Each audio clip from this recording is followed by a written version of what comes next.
When you are thinking back on your career, let's talk a little bit about some of the fundamentals that you learned early on that you would say are still very applicable today.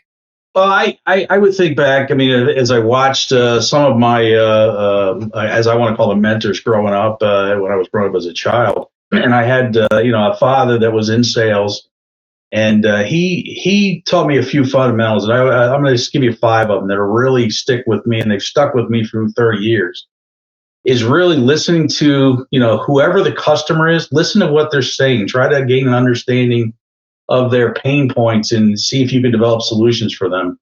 Gain all the knowledge you can on the products and services you're selling, because this way you can help guide the customer to come up with solutions and help them create sales and revenue through their channel that they're selling through. And the other thing that I really, really believe in, and I tell everybody that I talk to that asks me this type of question, is you got to follow up. I mean, if you don't follow up, your customers are going to look at you like, okay, he's just around for a little bit. He's not going to be there for the long haul. Make sure you follow up with anything that they ask you, any tasks that are given.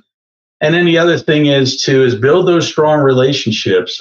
Get to know the people, not just the owner like a David Seawack in the company. Get to know the others in the company, because David is not going to be there forever. I mean, I had a situation where a customer that I went to the back, basically the back side of the office, they actually turned out to be the owner 10 years down the road. So that relationship that I cultivated was very strong from the beginning once they took over. So I always say build as many relationships as you can.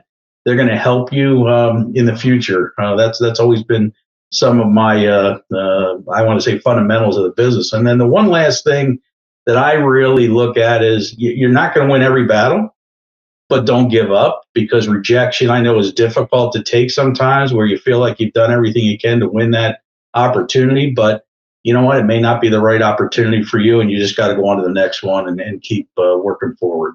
Yeah, and timing is a big thing. Like I've learned over the years that maybe the problem you solve is a big problem, but maybe it doesn't crack the top 5 problems that that company is trying to solve right now. And 6 months from now or a year from now, they may come back around to that and say, look, we got this other stuff fixed now.